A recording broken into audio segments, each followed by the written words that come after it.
se imaginarán. Bueno, pues les voy a hacer aquí, hay una presentación que supongo que también se verá en el canal del Congreso, que es un reporte que elaboramos en la Dirección General de Investigaciones Estratégicas del Instituto Belisario Domínguez.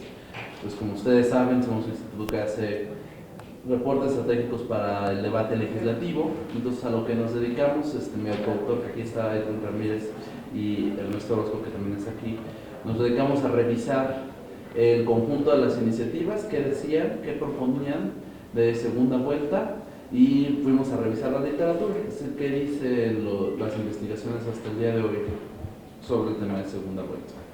Entonces, algunas cosas ya las mencionó la doctora María Amparo y seguro Javier profundizará en algunas de las otras, pero bueno, vamos a iniciar. Pues hay 15 iniciativas presentadas hasta el momento, ya son, me equivoqué, eran 14, ahora son 15. Armando Ríos Peter presentó una iniciativa la semana pasada. La mayor parte de ellas, la argumentación que hacen los legisladores es que quieren mayorías consolidadas para tener gobiernos con mayor capacidad de tener éxitos legislativos.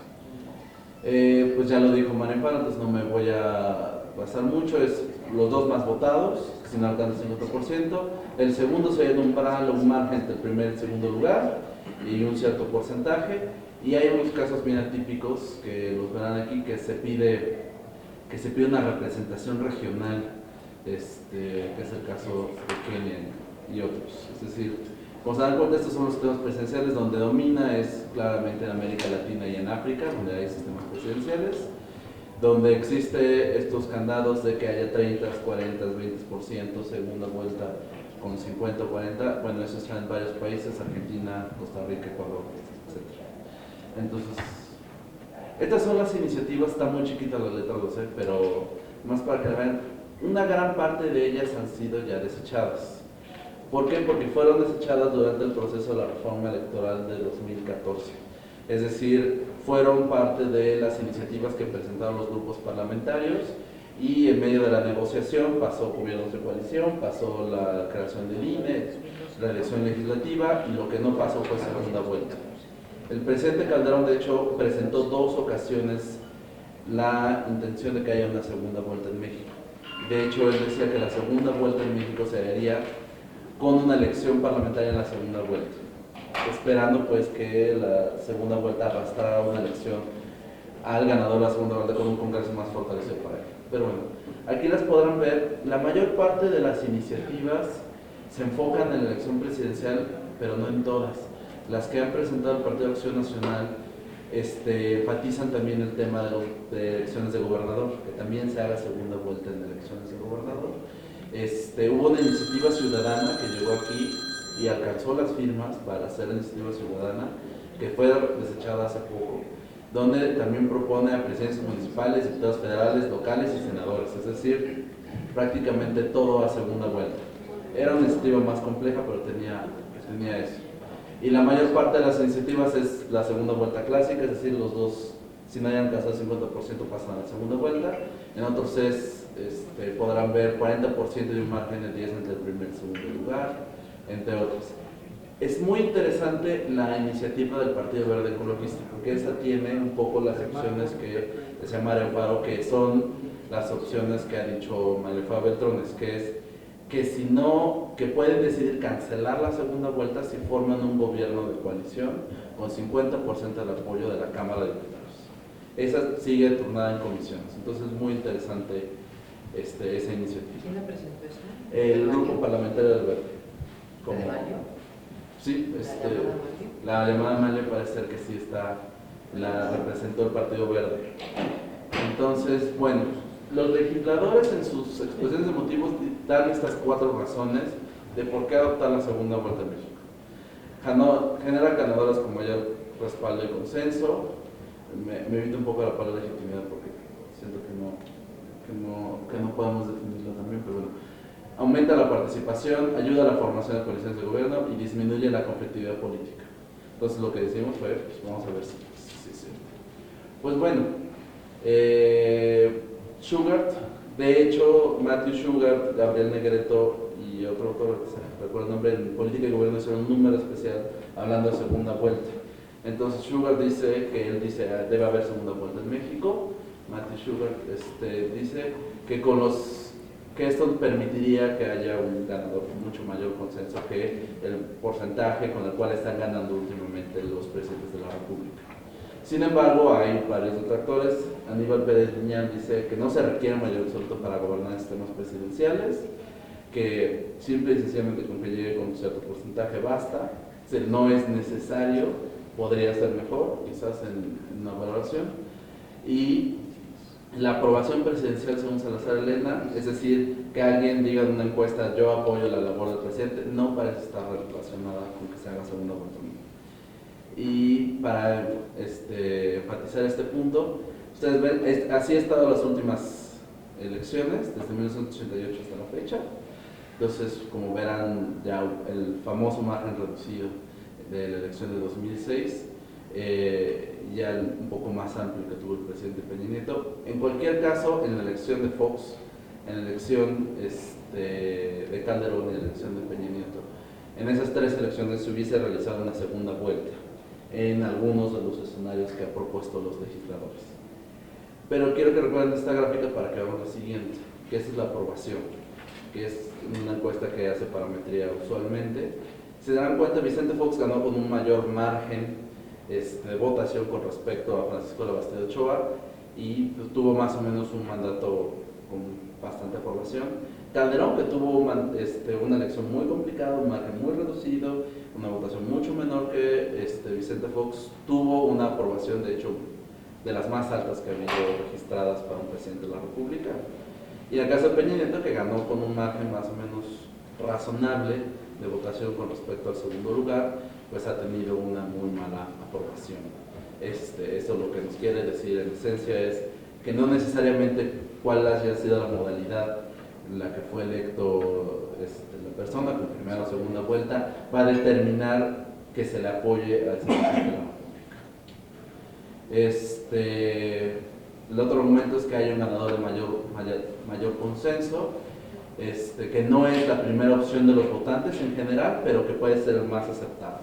Es decir, que todo el mundo puede tener una primera preferencia, pero puede tener una segunda, una tercera, una cuarta, una quinta. Entonces, generalmente, quien gana en estas elecciones es quien tiene mayor capacidad de, al menos, no tener el desagrado de la mayoría de los votantes. Eso y creo que Javier seguro va a entrar a este tema, que procura este método que haya un ganador Condorcet, que es decir, uno que le puede ganar a cualquier otro en una elección de 1 a 1. Esto aumenta la probabilidad. Que haya una primera vuelta puede ser que en primera vuelta gane a alguien que no necesariamente tiene el respaldo del resto de la población, pero que tiene una base de apoyo suficiente como para ser el primer lugar de la elección. Entonces, que haya segunda vuelta aumenta la probabilidad de que quien tenga mayor respaldo de todos los ciudadanos en su conjunto pueda ganar la elección. Aunque esto no sucede todo el tiempo. Es decir, se han hecho simulaciones por computadora, iteraciones matemáticas de qué tanto hay ganadores con Condorcet o no, y sí aumenta con segunda vuelta, pero no necesariamente garantiza que haya ganadores con Condorcet en la segunda vuelta.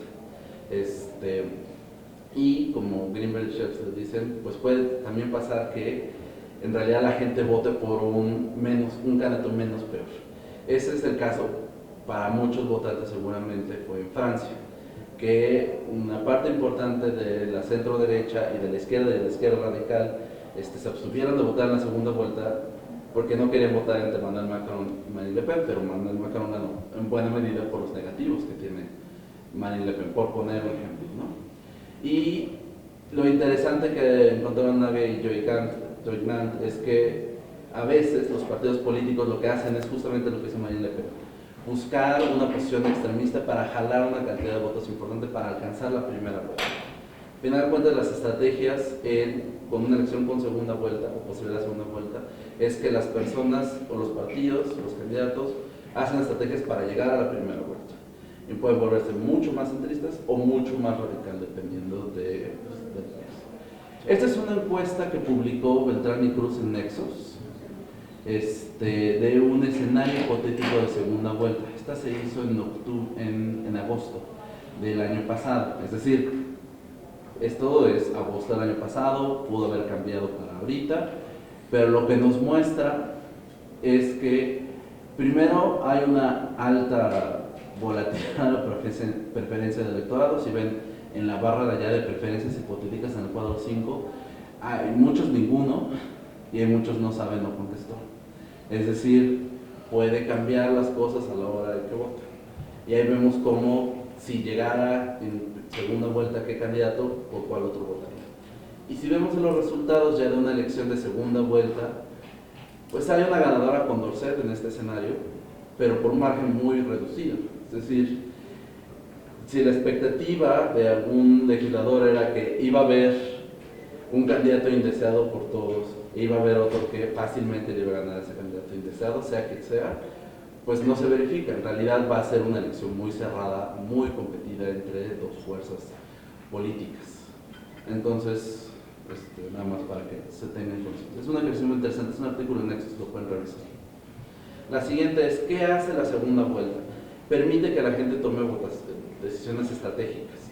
Maurice Duverger originalmente había dicho que el primer voto en elecciones de primera y segunda vuelta era un voto de convicción, es decir, voto porque quien prefiero y esté más cercano a mis inclinaciones ideológicas o pragmáticas, y en la segunda vuelta ya tomo una decisión estratégica de quién quiero que gobierne quién no.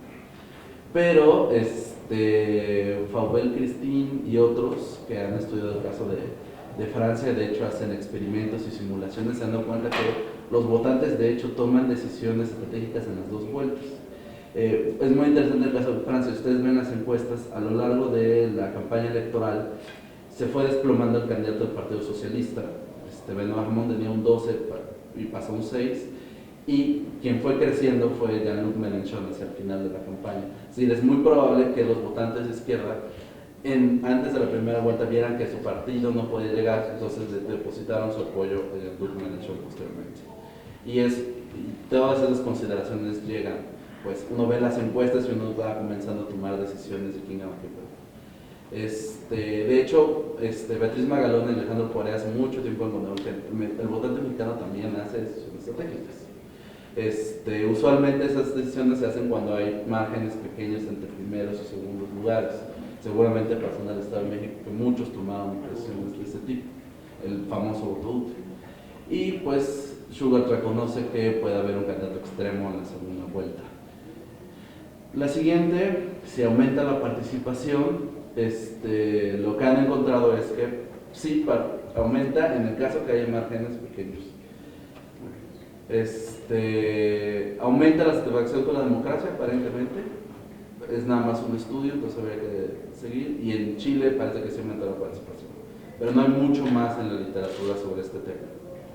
Esta es la participación, nomás para que la vean de primera y segunda vuelta. En las últimas elecciones que ha habido, en algunos casos aumenta, en algunos casos se disminuye. Yo me imagino que en Colombia, pues, cuando pasan ciertos candidatos, los votantes comienzan a movilizarse contra etc.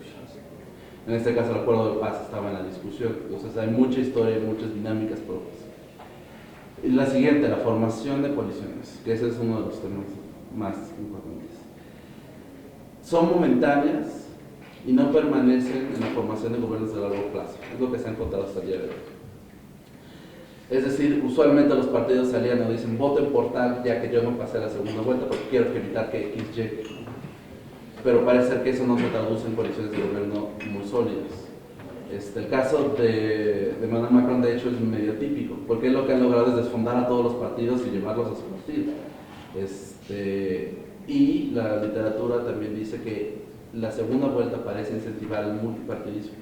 Si hay la expectativa de que haya menos partidos políticos con esta iniciativa, pues no.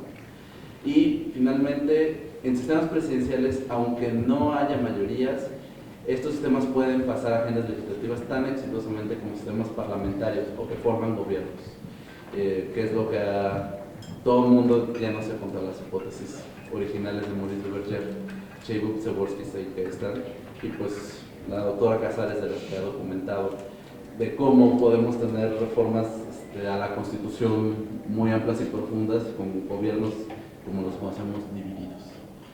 Y pues sobre conflictividad política, es decir, se ha dicho que la segunda vuelta puede reducir la conflictividad política, pues Sugar y Delgado sostienen que si el ganador Condorcet pasa a la segunda vuelta. Pero otros, Aníbal Pérez Liñán entre ellos, dicen no, en realidad puede haber conflictividad política en la segunda vuelta, y de hecho, si ven las elecciones que estuvieron en Ecuador, ahorita tienen todo un merequetengue de fraude. En Ucrania, con segundas vueltas, han tenido unos merequetengues de fraude también impresionantes. Entonces, para recitar unas cosas. Ahora, porque tengo poco tiempo, voy a ver. También revisamos las implicaciones presupuestales y operativas de la segunda vuelta, pensando hipotéticamente en 2018. Este es el presupuesto que se ha asignado al IFE-INE en los últimos años, ya en pesos constantes. Se ha mantenido a la baja, aunque parece ser que parecía que iba a la baja y de pronto se revirtió esa tendencia, pero bueno, esa es la cantidad de, más o menos, va por, veamos, la última elección, la de 2015, iba por 20.000 millones.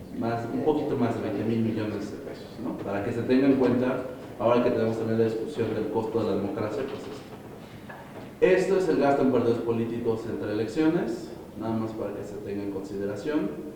Este es el gasto que se calcula, hay una fórmula en la LEGIPE, antes COFIPE, de cómo se entrega dinero a los partidos políticos. Entonces, ustedes lo pueden, ahorita les voy a dar el link del reporte donde ustedes pueden ver este detallito. Y esta es una tabla que me parece muy importante, que son los insumos.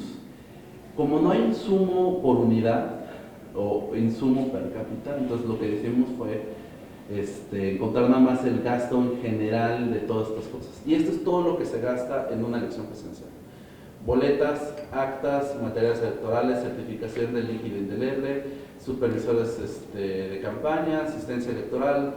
Ahí podrán ver la lista. Y eso es algo que hay que tener en cuenta en implicaciones operativas. Todo esto requiere mucho tiempo. ¿Por qué? Por cómo está diseñado nuestro sistema electoral. Nuestro sistema electoral tiene una cantidad de candados, de formas de asegurar la certeza de las elecciones, que yo creo que así han funcionado, que por lo tanto podrían hacer un poco más compleja la segunda vuelta en México que en otros países del mundo. Las boletas, por ejemplo, la boleta, si ustedes saben, se aprueba en un acuerdo de Consejo General, se presenta ante el Consejo General del INE, y todo el mundo se queja de, ay, mi logo está más chiquita, ay, mi logo está más grande, etcétera, el orden de los logos, etcétera. Y se imprime con un mes de anticipación y se entrega a bodegas del Instituto Nacional que resguarda el ejército, etcétera. Nada más para ponerles el ejemplo de que todo ese esfuerzo de un mes de impresión, de aprobación legal, tendría que suceder en otro hipotético. Y ahorita voy al hipotético de las iniciativas que creo que haría falta que ajustaran si se diera esto. Pero es lo mismo con material, los funcionarios de casilla tendrías que pedirles que estén en una segunda vuelta, o si los tienes que circular de la primera a la segunda. Es un montón de preguntas que se tienen que hacer, ¿no? Pero lo importante es la pregunta. Un minuto. Es la impugnación de las elecciones, la fiscalización. Así se preparaba el proceso electoral de 2015. Voy al de 2018 y ya con esto termino. Ahí viene una barra morada y una barra, la morada y la gris, que son hipotéticos en una vuelta. Todas las iniciativas dicen que se hagan la primera o la segunda semana de agosto. Entonces la fiscalización que ahorita está vinculada a la nulidad o no de las elecciones se tendría que hacer en menos de 2 semanas para validar la primera vuelta y luego ir a una segunda vuelta, porque las dos tendrían que ser validadas por el Tribunal Electoral. Entonces, como se darán cuenta, es muy poquito tiempo que le darían a la fiscalización. La fiscalización tarda al menos unos 40 días. Entonces, es decir, solo por esos tiempos, realizar una segunda vuelta en agosto se antoja complicado si no se cambian las reglas de fiscalización, de nulidad electoral, de calificación del Tribunal Electoral, etc. Es decir, todo el tema que tenemos de están fiscalizando mal dinero, bueno, también porque el INE tiene muy poco tiempo y ha aumentado sus capacidades de fiscalización. Bueno, aquí ven, y es una cantidad inmensa de reportes de fiscalización, tienen un sistema electrónico para eso. Y pues es con lo que yo concluiría. ¿Qué sucedería con las prerrogativas y tiempos de partidos que están en la Constitución reglamentados? ¿Se reparten o no en la segunda vuelta? Pues no sé. Los plazos que tendría que disponer el Tribunal Electoral para calificar la primera vuelta y cómo se llevaría la fiscalización. Entonces, al menos lo que esperaría es que si se adopta, se tenga en cuenta que hay que cuidar tanto el objetivo de aplicar una segunda vuelta con sus ventajas y desventajas, pero también cómo nuestro sistema electoral está diseñado para dar certeza, garantías legales y de organización a las elecciones. Y aquí está el reporte, por si lo quieren leer. Gracias. Bueno, muchísimas gracias. En ibd.senado.gov.mx, ahí pueden